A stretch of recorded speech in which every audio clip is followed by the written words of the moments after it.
Today we are going to share a recent trip that Jack took with his brother and father to visit Natural Tunnel State Park in Duffield, Virginia, which is located in the mountains of Southwest Virginia. This should not be confused with the more famous Natural Bridge State Park in Virginia, which is a popular attraction that we've been to a number of times.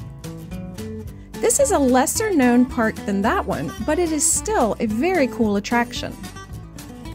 There's a train on exhibit by the park's parking lot. This park is associated with trains, and you will see why here as we take you down to the tunnel. There's a $5 parking fee to enter. Then to get to the tunnel, you either need to take a short but pretty steep hike down to the tunnel, or you can take a chairlift down as Jack did. I had actually never been on a chairlift.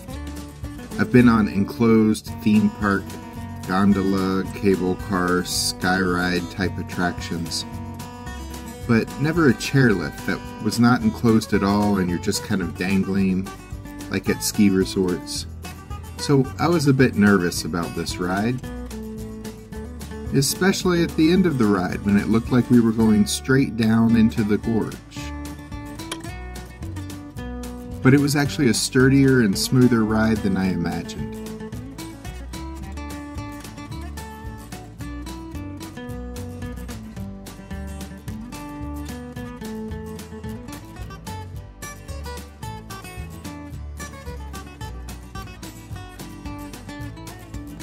Round trips on the chairlift to and from the valley floor are $5 per person.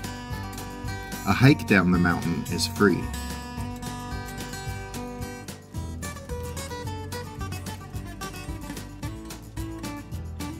Once at the bottom, we walked for a bit along a trail that took us across a bridge.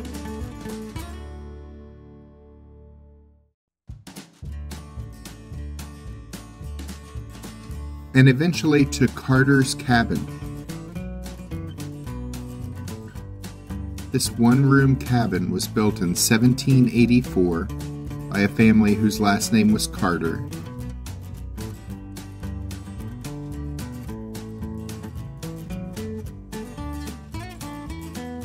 This was not the cabin's original location.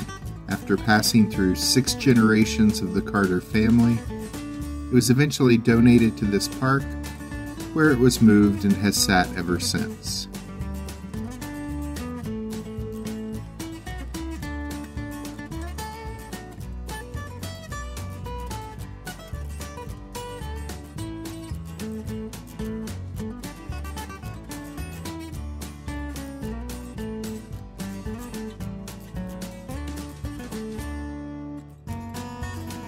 It's believed to be the oldest house in Scott County, which is the county this park is located in.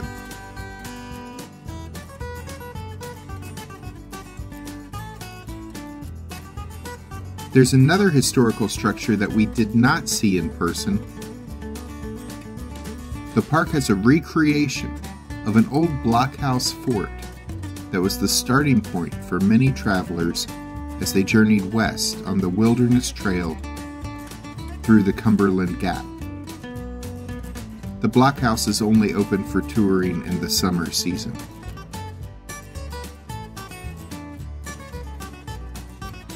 After taking in a bit of history, we walked back along the boardwalk to go check out the tunnel. This is an 850-foot long tunnel that is 10 stories high, that was carved into a cliffside through natural processes as long ago, groundwater containing carbonic acid flowed along the limestone ridge and through its crevices, dissolving away the rock.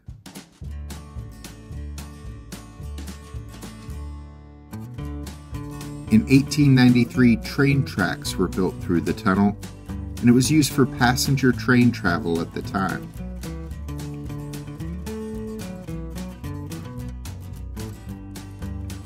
Trains still travel through the tunnel today, but it's only used for transporting coal nowadays.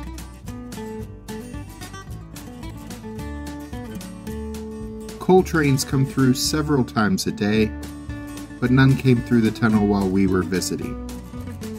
Apparently, there isn't really a publicly released schedule of when the train comes through. Since the tunnel has active train tracks in it, you can't go for a walk through the tunnel, but it's still cool to get an up-close view of it. There's also a trail up to a higher observation deck where you can see the cliff and tunnel from a different view.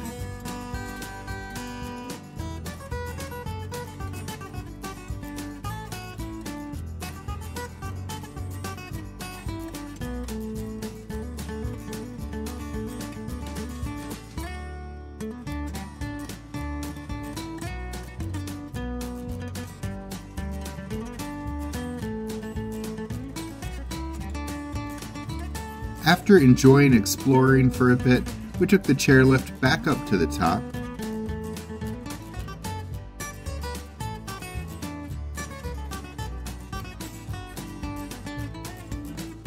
My feet were dangling very close to the mountain in spots as we went back up.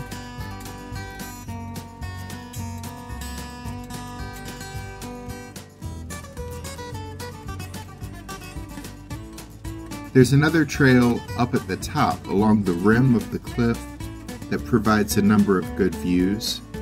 We couldn't really see the tunnel from where we were on the overlook trail, but we could see the cliffs on the other side of the gorge. If you continue along the trail, you'll get to an overlook called Lover's Leap that does give a better view of the tunnel side of the gorge. This park also has tent and RV campgrounds, as well as cabins and yurts that you can rent to stay in.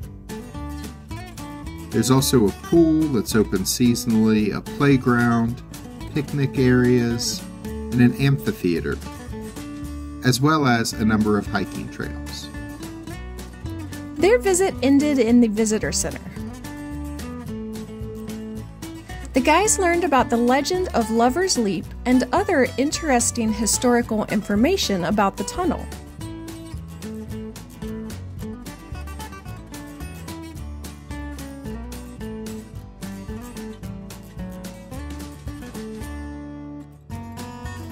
As well as the interpretive programs available from the park staff.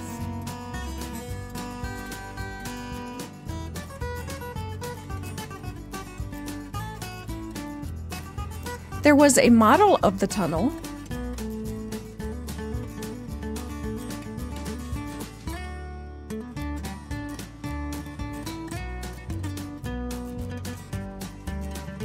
information about the train history of the tunnel,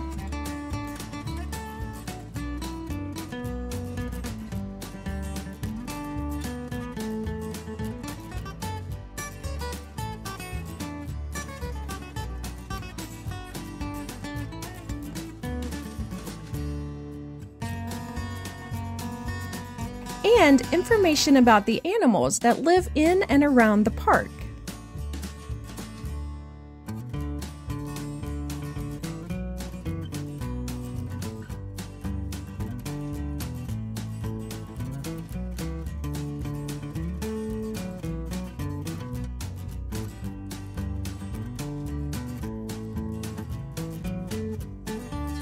Of course, they ended up in the gift shop, which sold locally made products. Stickers, patches, books,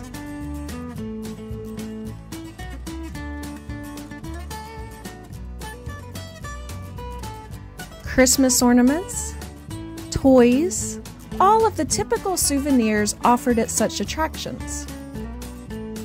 Jack was amazed to see this canyon with 400-foot tall walls that he didn't really know much about before visiting. This is a fun spot for a day trip, or it would be a cool place to camp for a few days and enjoy the beauty of this park. Click the links at the end of this video to see some other Virginia state parks we have visited, and be sure to click the subscribe button and the notification bell so we can see you the next time we're traveling through.